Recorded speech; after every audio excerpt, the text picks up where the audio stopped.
प्रश्न संख्या कहाँ तक कर ले रहे? 21, 22 करना है ना। चलो 22 नंबर देखिए, क्वेश्चन नंबर 22 नंबर क्या कह रहा है? खींच दो थोड़ा सूरज उसको इधर ना, तो ठीक रहेगा। 22 बिंदु, हाँ बस करो। बिंदु कह रहा है बिंदु P I प्लस 2J और माइनस के, यानी P का मतलब OP। हाँ। OP बराबर बोलो क्या दिया है? I J cap 2J cap, हाँ 2J कैप माइनस के कैप। ओके, उसके बाद क्या दिया है? OQ बराबर minus I cap plus J cap plus K cap ना। ये 22 नंबर है, K कैप। यम अनुपाते n का अनुपात दिया है, ठीक। m अनुपाते n, देखो यम अनुपाते n का अनुपात दिया है कितना? 2 अनुपाते 1। तो आपसे पूछा क्या है? PQ ना, और अंतः विभाजन के लिए तो क्या कहा है? हाँ, PQ ज्ञात कीजिए, अंतः विभाजन और बाह्य विभाजन। तो पहले हम PQ ज्ञात करेंगे किसके लिए? अंतः विभाजन के लिए, विभाजन के लिए। आप ना, जैसे आपको सूत्र नहीं याद ना विशाल, कुछ मत करना। अगर कक्षा 10 आपको पता है तो ये बिल्कुल आप सूत्र का उपयोग ही मत करना, तरीका लगाना वही कक्षा 10 वाला। देखो ऐसे दिया था, ऐसे दिया है, यहाँ समीकरण क्या है? ओ, इसको मान लो P बराबर दिया है, क्या दिया है? I प्लस 2J और माइनस K, और इधर क्या दिया है? Q बराबर बोलो minus I cap plus J cap और प्लस K कैप, ठीक। इसको बीच में अनुपात दिया है, यम अनुपाते यानी 2 अनुपाते 1। याद करो ऐसे किए थे क्या आप लोग? ये तरीका ना रितु। तो OP बराबर कैसे लगा दोगी? OP बराबर वेक्टर OP PQ दिया है ना, PQ का विभाजन। तो PQ का विभाजन आपको सूत्र लिखाए थे, M into OQ, M into OQ proof किए हैं देखो। और n इंटू OP बटे m प्लस, याद है विशाल? m plus n। बस तो यहाँ 2 का गुणा कर दो तो क्या आ जाएगा? PQ बराबर 2 का गुणा यहाँ करेंगे तो 2i माइनस में 2i प्लस 2j और प्लस 2k, ठीक। सही है विशाल? और बीच में क्या लगा है? प्लस n यानी n की जगह है 1 का गुणा यहाँ करोगे वही आ जाएगा। 1 की जगह वही करो, 1 प्लस इसमें 1 प्लस 2j, हाँ I प्लस 2j माइनस के बटे m प्लस n, 2 और 1 3। अब करोगे PQ बराबर क्या आ जाएगा? 2 में से 1 जाएगा, माइनस I बटे 3 प्लस 2 और 2 4j, 4 बटे 3j, सही है। और प्लस के 3, हाँ 1 बटे 3 के, बोलो यही आ जाएगा क्या? PQ। और अगर बाह्य विभाजन कहेगा तो बाह्य विभाजन के लिए हम लोग कर क्या देंगे? m माइनस n, तो यही लगा देंगे। PQ किसके लिए? PQ का मान बाह्य विभाजन के लिए। PQ का मान किसके लिए? बाह्य विभाजन। अब बाह्य विभाजन के लिए निकाल लो बाह्य विभाजन। चलो बताओ, PQ बराबर वही, हाँ ये जैसे है पहले लिखेंगे m इंटू ये OQ, m इंटू यहाँ लगा देंगे क्या? माइनस, बाकी ये तो ऐसे उतरेगा, माइनस 2i प्लस 2j और प्लस 2k और माइनस लगा दो, माइनस I माइनस 2j और प्लस k और बटे m माइनस n, 2 माइनस 1। तो यहाँ से 2i और i 3i 2j से 2j कैंसिल और 2k से 1k 3k प्लस 3k और बटे में 1, यानी कुल मिला के यही आ जाएगा। ये किसके लिए आया? बाह्य विभाजन के लिए। तो बाह्य विभाजन और अंतः विभाजन के लिए समझ गए? बोलो कोई दिक्कत हो तो बताओ। ठीक, उतार लो। चलो क्वेश्चन नंबर 23 देखो, क्वेश्चन नंबर 23। ठीक, 23 नंबर देखो, 23 नंबर भी यही दिया है लेकिन अंक में दिया है। कंफ्यूज मत होना, इस बार अंक में दे दिया। अंक में देने का सेंस क्या है जानते हो? जैसे 23 नंबर में यहाँ P बिंदु है और P का मान दिया है 2, 3, 4 और Q का भी मान दिया है। हाँ, Q का वैल्यू बोलो 4, 1, -2 को मिलाने वाली सदिश का मध्य बिंदु ज्ञात कीजिए। सदिश का कौन सा बिंदु ज्ञात? पहले सदिश निकालो, ये बिंदु है, अभी ये बिंदु दिए गए हैं, पहले हम इसका क्या निकालेंगे? सदिश। तो सदिश कैसे निकालोगे विशाल? P 2i + 3j और +4k। ठीक, ये सदिश रूप में हमने P को लिख दिया, Q को भी लिख दो भैया सदिश रूप में। हाँ, 4i + j -2k। ठीक रितु, अभी तक दिक्कत नहीं ना भैया? अब ये बताओ क्या कह रहा है? मध्य बिंदु। तो मध्य बिंदु का निर्देशांक आपको पता है। देखो मध्य बिंदु के लिए x और y, यही तो आप करते थे। x1 प्लस, डायरेक्ट मध्य बिंदु का निकाल दो, x + y बटे 2, x1 या x1 + x2 बटे 2, यही तो होगा। यानी इसका और इसका योग बटे 2, बीच बीच वाला बिंदु पता चल जाएगा, बीचों बीच कौन होगा, तो यही मध्य बिंदु हो जाएगा। मध्य बिंदु, मध्य बिंदु। तो मध्य बिंदु का सदिश बता दो, जोड़ो 4 और 2 6, 6i + 3 और 1 4, 4j और 4 में से 2 जाएगा 2k और पूरे के बटे 2। अब 2 से भाग दे दो तो यहाँ 3i + 2j और माइनस अब प्लस k, यही आ जाएगा क्या? मध्य बिंदु का सदिश, मध्य बिंदु का सदिश। ठीक, कहीं दिक्कत तो नहीं ना? ये क्वेश्चन नंबर है कौन सा? 23।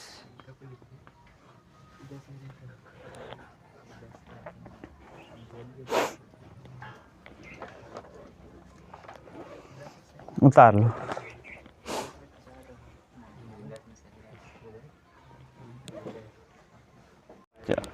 अपने ईमानदारी से रहो। हाँ, अपना नियत मत खराब करो, अपने नियत को अच्छा रखो, ईमानदारी से पढ़ो, बस सीधी बात है। कुछ लोगों का नियत भी खराब हो जाता है इस उम्र में, जिसका खराब हुआ गया। अभी यही समय है, 1-2 साल आप लगातार मेहनत कर दोगे तो कहीं ना कहीं आपको उपलब्धि ज़रूर मिल जाएगी, ये जान लो न। क्योंकि ये हार्मोनल एज है, इस एज को कहा जाता है, ये कौन सा एज है? Hormonal age. कुछ लोग कंट्रोल कर पाते हैं, कुछ लोग नहीं। जिसका जीवन बर्बाद होना है वो कंट्रोल ही नहीं कर पाता, और इसी में आदमी उल्टे सीधे काम करना चालू कर देता है, ख़त्म करियर, समझ लो। कुछ लोग कहाँ जाते हैं? बाहर नहीं चले जाते, इलाहाबाद तैयारी करने गए। अब तैयारी करने गए, उनका दिमाग विकसित नहीं है, 9-10 से भेज दिए। अब 9-10 में गए तो वहाँ लड़के मौज मस्ती करने वाले मिल गए, और 9-10 वाला 11-12 वाला उम्र ऐसा है ना कि मौज मस्ती वाला एज चीज़ आपको बहुत अच्छा लगेगा, और जो पढ़ने लिखने वाला होगा ना उतना दिमाग में नहीं बैठेगा। ये एकदम रियलिटी है। अभी देखो, आपको अगर हम कहें कि ये पढ़ने वाला है ऐसे वैसे, जब तक आपको ठोकर नहीं लगेगी, थोड़ा इंटर पास करोगे, बीए कर लोगे फर्स्ट ईयर सेकेंड ईयर, तब आपको समझ में आएगा। जब घर से पैसा मिलना बंद होगा, कहेंगे जाओ कमाओ, तब समझ में आएगा काश कहीं से पढ़ लूँ, तब दिमाग काम करता है। और अभी नहीं करेगा। अभी सोच रहे हो मौज मस्ती लो, इधर उधर करो मटर गश्ती, टाइम बर्बाद मत करो, अपना ईमानदारी से लगे रहो। अगर आपको IIT नीट नहीं करना है तो साइड में लगे रहो ना। आप क्या करें, इस तरफ सही है ना, इसीलिए कर रहे हैं। आप अपना साइड में पढ़ते रहो। जब आप अपने परिवार का औकात जान जाओ, हमारे परिवार वाले नहीं भेज पाएंगे बाहर, या ऑनलाइन क्षमता हमारा नहीं। देखो, सब दुनिया का हर इंसान अपना क्षमता जानता है। आप खुद जानते हैं कि हम कितना योग्य हैं, कितना हमको मैथ आता है, कितना फिजिक्स आता है, कितना केमिस्ट्री आता है। इससे अच्छा है कि पहले आप 2-3 साल तैयारी कर लो नीट IIT का, और बाद में फिर आके कंपटीशन की दुनिया में कूदो, इससे अच्छा 20 लग जाओ ना, साइड में थोड़ा थोड़ा पढ़ते रहो, हो जाएगा कहीं ना कहीं, ये मत सोचो। चलो देखो अगला 24। हम इसलिए आप लोगों को समझाते हैं ना, क्योंकि जो दर्द हम लोगों को मिला वो आपको ना मिले। दर्शाइए कि बिंदु ए, बी और सी जिनके स्थित सदिश क्रमशः ए बराबर दिया है, हाँ 3i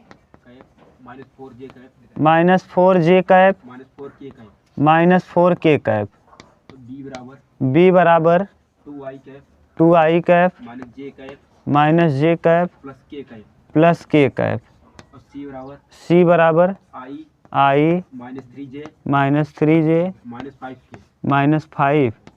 ठीक, कह क्या रहा भैया इसमें है, एक समकोण त्रिभुज के शीर्ष का निर्माण करते हैं। किसका निर्माण करते हैं? समकोण त्रिभुज के शीर्ष का। अगर हम इसका मापांक निकाल लें, वेक्टर ए का मापांक बताओ क्या होगा? वेक्टर ए का मापांक बोलो। हाँ, ए पहले डायरेक्ट मापांक, हमको इकाई सदिश नहीं मापांक चाहिए। माठ माप 3 तियां 9, 4 चौके 16, 16 16 32 और 9 41, 32 9 अंडर रूट में क्या आ गया? 41। क्लियर? वेक्टर बी का मान निकालो। वेक्टर बी का मान 2 दूना 4, 1 प्लस 1 कितना आ गया? 6। ठीक, वेक्टर सी का मान निकालो। वेक्टर सी का मान 1 3 तियां 9, 5 5 25, 25 9 34 और 1 35, रूट में 35।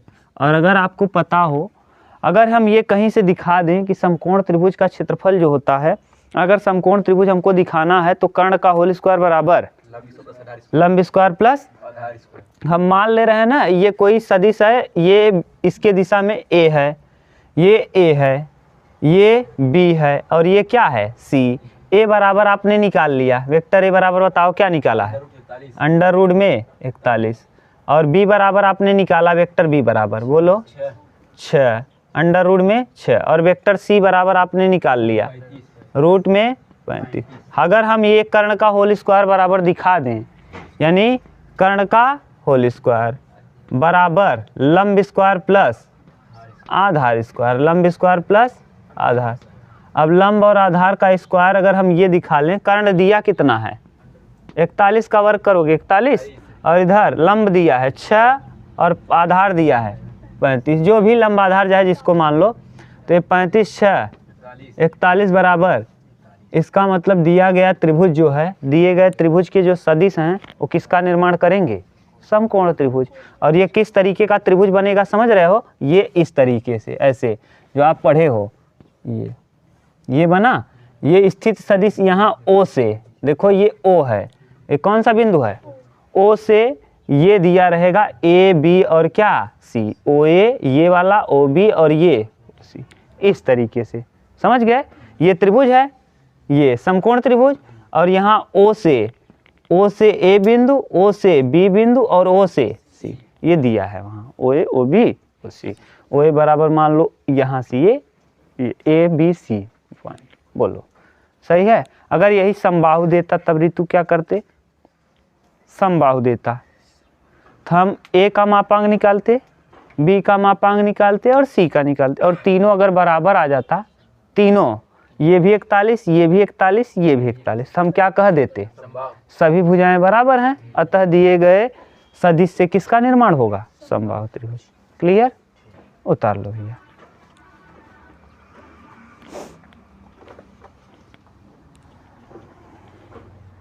देखो 25 नंबर में स्थित सदिश यही दिया है, उसमें भी कहा है क्या प्रूफ करिए भैया? समकोण त्रिभुज। कर लोगे? एकदम सेम टू सेम यही दिखाना है। 26 नंबर में समबाहु दिखाना है, कर लोगे? 26 में भी यही दिया है, बिंदु ए बी सी का वैल्यू दिया है, समबाहु वहाँ दिखाना है। तो क्या करेंगे हम? तीनों भुजाओं को क्या कर लें? तीनों का मापांक क्या निकाल देंगे? बराबर। अगर तीनों का मापांक बराबर आ गया तो हम कह देंगे क्या है? तो आपको कौन दो, आपको होमवर्क हो गया, कौन कौन? 25 और 26, ये होमवर्क है। 27 यदि त्रिभुज के शीर्ष के स्थित सदिश इतना इतना और इतना हो तो सिद्ध कीजिए कि वह एक समकोण समद्विबाहु त्रिभुज है। दो भुजाएं बराबर भी होंगी ओ ए दिया है। चलो ध्यान देना है, भाषा देखो गलत कर दोगे तो गड़बड़ हो जाएगा उमेश। देखो 27 नंबर का कहने का सेंस क्या है, ये है ओ ए बराबर बोलो रितु 7 जे, हाँ ये प्लस 10 के आगे, हाँ ओ बी बराबर माइनस आई 6 जे 6 के और ओ सी बराबर माइनस 4 आई 9 जे 6 के ना। अब देखो आपको क्या कहा है, पहले हम निकालेंगे ए बी, पहले भुजा तो निकालो। ए बी बराबर O B minus O A, O B minus O B का मान minus i plus 6 j plus 6 k और ओ ए का मान माइनस 7 जे और माइनस 10 के, घटाओ आई रहेगा 6, 7 में 6 जाएगा माइनस जे और यहाँ 6 माइनस 4 के, ठीक। ये आ जाएगा ए बी का मापांक निकालो। ए बी का मापांक बोलो 1 प्लस 1 प्लस 4 चौक 16, 16 2 18, 18 मतलब कितना 9 दूना 18, 3 रूट में 2, ठीक। बी सी निकालो ओ सी माइनस ओ बी, ओ सी माइनस ओ बी, ओ सी का वैल्यू बोलो माइनस 4 आई 9 जे 6 के, हाँ माइनस प्लस आई माइनस 6 जे माइनस 6 के, घटाओ 4 में से माइनस 3 आई ना, माइनस प्लस 3 जे और प्लस 0 के, ठीक। ये आ गया क्या बी सी। तो बी सी का मापांक बताओ 3 तिया 9, 3 तिया 9 9 18, 9 दूना 18, 3 रूट में 2, ठीक। ऐसे सी ए निकालो, सी ए बराबर ओ ए माइनस ओ सी, ओ ए माइनस ओ ए का वैल्यू बोलो 7 जे प्लस 10 के, ओ सी बताओ माइनस माइनस प्लस 4 आई माइनस 9 जे माइनस 6 के, सही है रितु। बताओ ओ सी ए कितना आ जाएगा, सी ए बराबर 7, अच्छा 4 आई ना, 7 जे में से 9 जे माइनस 2 जे और 10 में 6 प्लस 4 के, हल करो। सी ए का मापांक 4 चौक 16, 2 दूना 4, 4 चौक 16, 16 16 32 4 36, कितने का वर्ग 6। अब आपका ये होना चाहिए दो छोटी भुजाओं का, पहले तो देखो ये दो भुजाएं क्या हैं, ये और ये क्या हो गया बराबर, तो क्लियर हो गया कि ये समद्विबाहु है। कैसा है, और बड़ी भुजा का योग, बड़ी भुजा का वर्ग छोटी भुजाओं के वर्गों के योग के, तो 3 तिया 9 दूना 3 तिया 9 दूना 18 18 बराबर 6 क्या हो गया बराबर। तो हम कह देंगे समद्विबाहु के साथ साथ समकोण भी है। क्लियर, ये है भाषा। स्थिति सदिश दिया था ना, हम लोग ध्यान नहीं दिए भाषा पे। चलो देखो 28 नंबर आप करिएगा, बिल्कुल सेम टू सेम प्रश्न है, यही कहा भी है सिद्ध करो कि वह त्रिभुज जिसके शीर्ष दिया गया है ऐसे ही दिया है और समबाहु समकोण त्रिभुज है, समद्विबाहु और समकोण, यही प्रूफ करना है। यानी दो छोटी भुजाओं के वर्गों का योग तीसरी बड़ी भुजा के वर्ग के योग के बराबर दिखा दोगे तो समकोण हो जाएगा, और दो भुजाएं अगर बराबर हैं तो कह देंगे क्या है समद्विबाहु। तो समद्विबाहु समकोण दोनों हो जाएगा। ये 28 नंबर बिल्कुल सेम प्रश्न करना है, इसीलिए छोड़ दे रहे हैं। अब हम लोग कर रहे हैं क्या 29, दिखाओ कि ए बी सी एक समकोण, दिखाओ कि सदिश ए वेक्टर बी वेक्टर सी एक समकोण त्रिभुज बनाते हैं। करें कि कर लोगे? इसमें भी दिया, इस बार अब स्थित सदिश नहीं है, अब डायरेक्ट वेक्टर ए का मान दिया है, डायरेक्ट वेक्टर बी का मान दिया है और डायरेक्ट वेक्टर सी का मान दिया है। जैसे देखो ए की जगह दिया है 3 3 तियाँ 9, 2 दूना 4, 1 इक्या 1, 9 4 13 1 14, ठीक। बी वाले में दिया है 1 इक्या 1, 3 तियाँ 9, 5 5 25, जोड़ो कितना आया 25, हाँ 35, ठीक। और सी वाले में दिया है 2 दूना 4, 1 इक्या 1, 4 चौक 16, 16 21 21, ठीक। तो एक समकोण त्रिभुज बनाते हैं। दिखाओ कि ए, कहीं हम लोग गलत तो नहीं किए? 3 3 तियाँ 9, 2 दूना 4, 1 इक्या 1, 1 इक्या 1, 3 तियाँ 9, 5 6 25, 2 दूना 4, 1 इक्या 1, 4 चौक 16। कहाँ समकोण है? जोड़ो, हाँ हो जाएगा। 4 1 5 2 1 3, 35 और ये 35। इस बार डायरेक्ट मान दिया है ए बी सी, अब स्थित सदिश नहीं मानना है, ओ ए ओ बी ओ सी मत करना, डायरेक्ट करना। क्लियर है ना कॉन्सेप्ट? नहीं तो अभी सोचोगे एक बार क्या कर रहे हैं, डायरेक्ट कर दे रहे हैं, एक बार क्या कर रहे हैं, ओ ए ओ बी ओ सी निकाल रहे हैं। ओ ए ओ बी ओ सी तब निकालना है जब स्थित सदिश लिखा हो, और अगर स्थित सदिश न लिखा हो तो आप डायरेक्ट अगर ए बी सी के रूप में दिया हो, ऐसे वेक्टर ए बराबर इतना, वेक्टर बी बराबर इतना, तो वेक्टर बी सी बराबर इतना, तो हमको डायरेक्ट करना है। और अगर ए बी सी न दिया हो और लिखा हो केवल शीर्षों के निर्देशांक हैं, या ऐसे कह दे कि स्थित सदिश है, शीर्षों के निर्देशांक कह दे या स्थित सदिश कह दे, तो दोनों स्थितियों में हमको क्या दिया रहेगा? ओ ए ओ बी और ओ सी। तो हमको ए बी बी सी और ए सी निकालना रहेगा। क्लियर?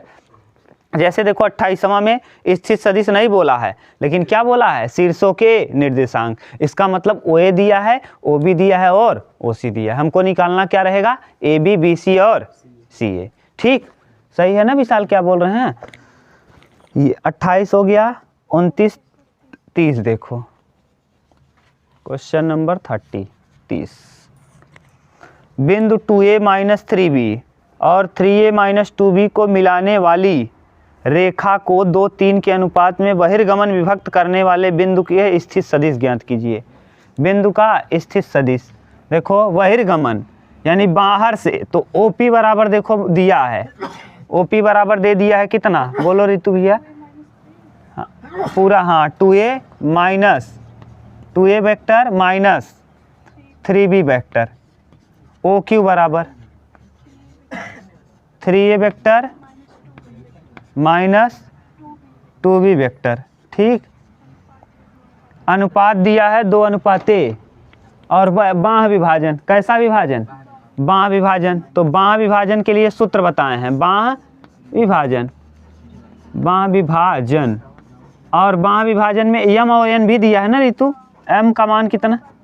2 और n का मान दिया है m अनुपाते n बराबर 2 अनुपाते 3, 2 अनुपाते 3। अभी आपको लिखाए थे, अगर हमको PQ चाहिए, PQ यानी बाह्य के लिए ना, तो हम क्या लिखेंगे? m इंटू ओ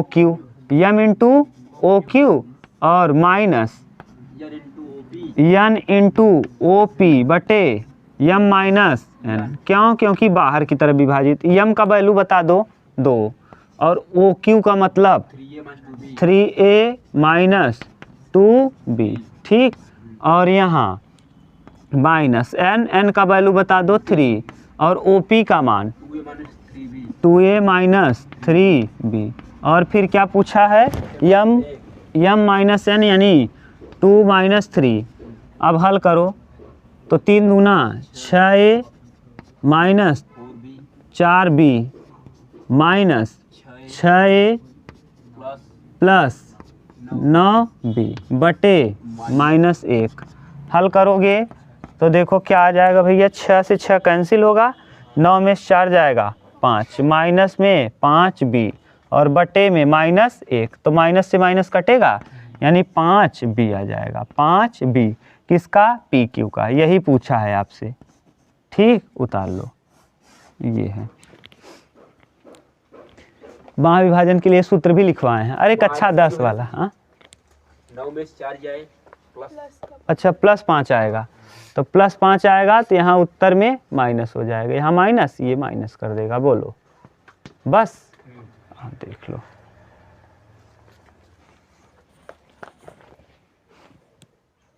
चलो देख लो, इसमें ना ये कौन सा विभाजन है, वहाँ विभाजन। बाद में लिखा है वहाँ विभाजन, तो उत्तर बाद वाला पहले देगा। और अंत हम लोग ध्यान नहीं दिए, दोनों कहा है अंत विभाजन। अंत विभाजन के लिए यहाँ क्या लगा देंगे, प्लस, यहाँ भी प्लस, तो ये अंदर जाएगा तो यहाँ +6, 3 दूना 6 और माइनस 3 तियाँ 9 भी सही है। अब 6 और 6 12 और नीचे देखो प्लस हो जाएगा, यानी 3 और 2 5, तो यहाँ आ जाएगा 6 6 12/5। तब क्या हो जाएगा उत्तर 12/5A ना, और माइनस 9, 9 में से 9 4 13, 13/5B ये देगा। 2 उत्तर आएगा, एक ये वाला उत्तर देगा, ये अंतः के लिए और ये बाह के लिए, दोनों उत्तर दिया है। ठीक, देख लेना। अगला इसके बाद वाला देखो 31 नंबर का भाषा देखिए। ए तथा बी 2 बिंदु हैं, ए और बी क्या हैं, 2 बिंदु। देखो 31 नंबर का प्रश्न क्या कह रहा है, ए और बी 2 बिंदु हैं, ये है ए यहाँ है, बी यहाँ है, ए और बी 2 बिंदु हैं। क्लियर, ए और बी 2 बिंदु हैं। बिंदु ए का स्थित सदिश दिया है, कितना दिया है 6A, यानी स्थित सदिश देने का सेंस क्या है ना, 6A के पास वेक्टर, यानी है क्या ए, ओ ए। स्थित सदिश बोल दिया तो समझ जाओगे क्या है। ठीक, 6A - 2B, ध्यान से समझो, स्थित सदिश बोला है। और ओ बी दिया है, बी नहीं बल्कि क्या, ओ बी। क्यों, क्योंकि लिखा क्या है स्थित सदिश। जब भी स्थित सदिश कहेगा तो ओ ए ओ बी लगाएंगे आप। क्यों, क्योंकि आपको बता दिया ऐसे था, याद करो, यहाँ से ये निकला था, यहाँ ए है, यहाँ कौन है बी है, ये क्या है ओ है, ओ से ए और ओ से बी, ये स्थित सदिश है। समझ गए, इसीलिए फिगर बताए थे, इसमें फिगर बहुत इंपॉर्टेंट रोल प्ले करेगा, समझ लो, ये है। ठीक, और ओपी पूछा है, दिया क्या है, कह रहा है कि कोई, हाँ ओ ए बराबर दिया है कोई बिंदु P जिसका स्थित सदिश, अब P बिंदु है, यहाँ पे कौन बिंदु है, P बिंदु है, और P बिंदु का स्थित सदिश दिया है, यानी OP का मान दिया है। क्या दिया है भैया, A - B। आपको OB का मान पूछ रहा है, इस बार इसका मान पूछ रहा है, ये दिया है, बीच वाला वैल्यू दे दिया है। तो आपसे कह क्या रहा है, और ये किस अनुपात में बांट रहा है जानते हो, AB को 1:2 ये दिया है। ठीक, तो आपको B का मान पूछा है, ये वाला मान बता लोगे आराम से। OP बराबर क्या हो जाएगा, OP बराबर अंत विभाजन के लिए OP बराबर, ठीक, 1 × OB + 2 × OA और बटे 3। ठीक, OP का वैल्यू A - B और T1 × OB, तो OB OB रहेगा, 1 का गुणा करोगे तब भी, + 2 × OA, OA का वैल्यू 6A - 2B। ठीक, 6A - 2B और बटे पूरे के 3, 3 गुणा कर दो, 3A - 3B बराबर OB + 12A - 4B। ले जाओ इसको इस तरफ, तो OB बराबर 3 में से 12 घटाओगे -9A। ठीक, और प्लस, हाँ प्लस B, यानी कुल मिला के OB बराबर आ जाएगा B - 9A। देखो क्या दे रहा है ये, इसका मतलब आप ये एक प्रश्न पूछ सकते हो आप इसमें कि सर मान लीजिए ये P बिंदु कहाँ हो, बाहर हो, तब हम लगा देंगे यहाँ क्या माइनस, तो बाह विभाजन वाला सूत्र बन जाएगा। ठीक, ये था, उतार लो। चलो देखो क्वेश्चन नंबर 32 आपको क्या कह रहा है। 32 नंबर प्रश्न कह रहा है कि सिद्ध कीजिए कि त्रिभुज की मध्यिकाएं एक दूसरे को 2:1 के अनुपात में बांटती हैं। आपको सिद्ध करना है कि त्रिभुज की जो मध्यिका होती है ये 2:1 के अनुपात में बांटती है। आपने 10 में भी ये पढ़ा है और कंपटीशन में जब भी आप पढ़ोगे तो इसको हल करोगे, ये वहाँ भी सिद्ध करने को रहेगा। तो यहाँ जान लो इस तरीके से भी होता है सिद्ध, एक तरीका आपको और पता चल जाएगा, सबसे एडवांस आप रहोगे। ठीक, तो स्टार इस पे लगा लेना, लिख लेना कंपटीशन में पूछा जाने वाला प्रश्न ना। तो अब ये कौन सा प्रश्न है 32 नंबर क्या कह रहा है। जैसे मान लो ये, पहले तो ये समझ लो मध्यिका किसे कहेंगे, त्रिभुज की मध्यिकाएं यानी त्रिभुज के शीर्षों से, ये ए मान लो, इसको बी मान लो, इसको सी, ए बी सी एक त्रिभुज है। त्रिभुज के शीर्ष से खींचो ये सरल रेखा और जाके ये देखो, हम इसको बड़ा छोटा भी भुजा बना सकते हो, लेकिन ये जो सामने काट आना चाहिए ना, इसको क्या करना चाहिए, बराबर बराबर। ये वाला जो सामने से जाना चाहिए इसको बराबर बराबर, ठीक, और ये वाला जो सामने से जाना चाहिए इसको बराबर बराबर, यानी ये वाले को क्या करना चाहिए, बराबर बराबर बांटना चाहिए ना। तो बराबर बराबर ये तीनों का अलग अलग लाइन लगाएं। हो सकता है ये 10 हो तो 5 5 हो जाए, हो सकता है ये 20 हो तो 10 10 हो जाए, हो सकता है ये 8 हो तो 4 4 हो जाए। क्लियर, यानी ये जरूरी नहीं कि एकदम बराबर त्रिभुज बने। जैसे हम यहाँ बनाए हैं तो आप कंफ्यूज हो सकते हो कि सर जी क्या समबाहु में होगा, नहीं, सब त्रिभुज में होगा। तो त्रिभुज के शीर्ष से खींची गई सरल रेखा, उसके सामने वाली भुजा को अगर 2 बराबर भाग में बांटे तो उसे कहते हैं मध्यिका। त्रिभुज के शीर्ष से खींची गई ऐसी सरल रेखा जो सामने वाली भुजा को 2 बराबर भागों में बांटे तो उसे हम क्या कहेंगे, मध्यिका। क्लियर, तो ए की मध्यिका ये है, इसको मान लो P, इसको हम क्या मान लें, B की मध्यिका को मान लो Q और C की मध्यिका को मान लो R। तो ये PQR है। हम मान ले रहे हैं ए भुजा A है, बी OA A है, O से A तक की। अब O कहाँ होगा, O अब 3D पढ़ रहे हो तो दिखेगा नहीं, जैसे स्थित सदिश के लिए। तो हम मान ले रहे हैं OA बराबर कितना है, माना OA बराबर वेक्टर A, OB बराबर वेक्टर B और OC बराबर वेक्टर C, OC बराबर वेक्टर C। ठीक, OA OB OC अपने मन से मान ली। O कहाँ है, स्थित सदिश के लिए है। अब देखो त्रिभुज के मध्यिकाओं, ये पहला मध्यिका A का मध्यिका, B का मध्यिका, C का मध्यिका।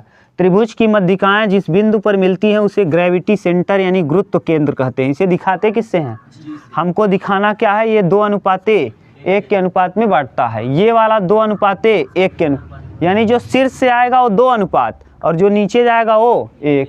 ये शीर्ष से आने वाला 2 और नीचे वाला 1, ये शीर्ष से जाने वाला 2 और ये 1। क्लियर, 2:1 के अनुपात में बांटता है। अब हम करेंगे क्या, पहले निकाल लेंगे OP वेक्टर निकालेंगे। तो OP वेक्टर कैसे निकलेगा, OP vector OA plus OP vector, देखो OP vector OA plus OB, OA plus OB, OA plus OB। अब आप ऐसे मत समझना कि कहाँ से, स्थित सदिश अंदर से है ना, तो बस ऐसे याद कर लो, OA प्लस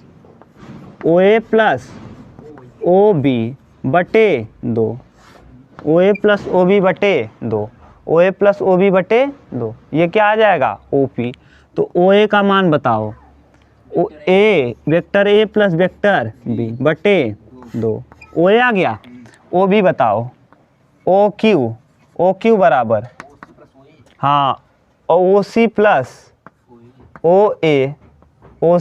OA बटे 2, OC का मतलब C प्लस A बटे 2, C प्लस A बटे 2। ऐसे OR बताओ, OP OQ OR, तो OR मतलब OA OB OC होना चाहिए, यहाँ गलत लिख दिए, OB OC और OC OA, यहाँ भी हम लोग गलत लिख लिए, क्या, B प्लस C। ऐसे देखो A plus B plus C और C प्लस A, कंफ्यूज तो नहीं हो जाओगे ना, C प्लस A और बटे 2। अब हमको पता है कि त्रिभुज की मध्यिकाएं किस अनुपात में बांटनी चाहिए, 2:1। अगर हम तीनों को दिखाएं और हल करें और तीनों का मान वही आ जाए तो हम कह देंगे कि 2:1। हम अपने मन से मान ले रहे हैं कि 2:1 में बांट रहा है ओपी को। किसको? ओपी को ये 2:1 में बांट रहा है। तो हम मान ले रहे हैं कि ओपी को एपी, ये देखो ए से कहाँ तक को पी, ये वाला बिंदु जो है जी, ओजी को ओपी किस अनुपात में बांट रहा है, एपी है। ये बिंदु जो है ये हम मान ले रहे हैं क्या है, जी। तो ओजी को किस अनुपात में बांट रहा है, 2:1 में। एपी को 2:1 में बांटने पर, तो बांटने पर अब बांटो। अब ध्यान से देखो हम क्या कह रहे हैं। अब ओ से पी, अगर हम इसको सरल रेखा बनाए तो हो सकता है ज़्यादा आप समझ पाओ। ये देखो ये आपको पता है ओ ए का मान दिया है, ओ ए बराबर देखो है ए, तो ये है ओ ए का वैल्यू पता है कितना, ए, ठीक। और यहाँ क्या है, पी, और पी निकाल लिया आपने, ओ पी। ये है क्या, पी नहीं है, ओ पी है, क्योंकि स्थित सदिश है। तो ओ पी का मान आप निकाले हो कहीं यहाँ, तो ये क्या है, ओ पी का मान आपने निकाला है क्या, ए प्लस बी बटे 2। अब अगर हमको ये पता है भैया, और ये अगर हम निकाल लें 2:1, हम अपने मन से मान ले रहे हैं 2:1, तो ये वाला 2 वाला इधर जाएगा और ये वाला इधर, तो करो गुणा। तो 2 गुणे ए प्लस बी बटे 2 और प्लस 1 गुणे क्या, ए, और बटे में क्या, हाँ हम 3। तो देखो क्या आ जाएगा, बी प्लस सी है क्या, यहाँ कहाँ हम लोग गलत कर दिए, ओ पी, हम ए पी निकाल रहे हैं ना, ए पी बराबर 2:1, यानी बी ओ बी, अच्छा रुक जाओ, ओ पी बराबर निकालो तो पहले ओ बी ओ सी, सॉरी गलत कर दिए हैं। देखो कैसे, ये ओ बी प्लस ओ सी बराबर ओ पी ना, दिख रहा है ना, ओ बी ओ सी बराबर ओ पी। ऐसे ही इस वाले में ओ क्यू बराबर ओ A O C, O R बराबर ओ ए। क्लियर, हम लोग गलत कहाँ कर लिए, ओ पी बराबर देखो, ओ पी बराबर ओ बी प्लस ओ सी, सब जगह चेंज होगा। ओ बी का मान बी प्लस सी बटे 2, तो यहाँ बी प्लस सी कर देंगे, बी प्लस सी बटे 2। अब बताओ ओ क्यू बराबर ओ सी प्लस, हाँ ओ सी प्लस ओ ए, ओ सी का मान सी और प्लस ए, सी प्लस ए बटे 2। ऐसे ओ आर का ओ ए ओ बी, तो ओ ए का मान ओ बी, पहले ओ बी का मान बी प्लस ए बटे 2, वही ए प्लस बी कर लो चाहे बी प्लस ए, ठीक। अब आप यहाँ आएगा क्या, बी प्लस सी हो जाएगा, बी प्लस सी, क्यों, बी प्लस सी बटे 2, 2 से 2 कटा, कुल मिला के आ जाएगा vector A plus vector B plus vector. अगर हम उनको भी यही प्रूफ कर दिए तो इसका मतलब हमारा क्या हो जाएगा, प्रूफ हो जाएगा। ऐसे ही ए पी के बाद अब कौन आएगा, ए पी के बाद अब बी क्यू, तो बी क्यू भी 2:1 अनुपात ले रहे हैं, 2:1 अनुपात में इसको भी हम मान ले रहे हैं। देखो हमको क्लियर नहीं, हम 2:1 तीनों को ले रहे हैं। अगर 2:1 रखने पे तीनों का मान वही आ गया तो हम कह देंगे कि किस अनुपात में बांटता है, 2:1। तो 2:1 अनुपात इसको भी ले लो, 2:1। अब 2:1 बताओ क्या होगा, फिर ओ बी के लिए वही ओ बी, तो वही सेंस फिर बनाओ, ओ बी यानी क्या, बी का निर्देशांक आपने माना है बी, और क्यू का निर्देशांक देखो ओ क्यू बराबर है क्या, ए प्लस सी बटे 2। और किस अनुपात में बांट रहा है, हम मान ले रहे हैं 2:1, तिर्यक गुणा करो, 2 गुणे ए प्लस सी बटे 2 और * प्लस 1 गुणे बी, और पूरे के बटे 2 1 3। 2 से 2 कटा तो क्या आ जाएगा, a प्लस बी प्लस सी, देखो बटे 3, ए भी वही आ गया क्या। ऐसे ही हम लोग किसको निकाल लेंगे, ओ हाँ सी आर निकाल लेंगे। सी आर के लिए भी हो जाएगा, ये सी का मान सी रहेगा और आर का मान यहाँ है, ए प्लस बी कर लोगे तो यानी तीनों मान क्या आएगा वही। हाँ नहीं दूसर कैसे मानोगे, कहा है ना 2:1 के अनुपात में ही विभाजित करेगा ना।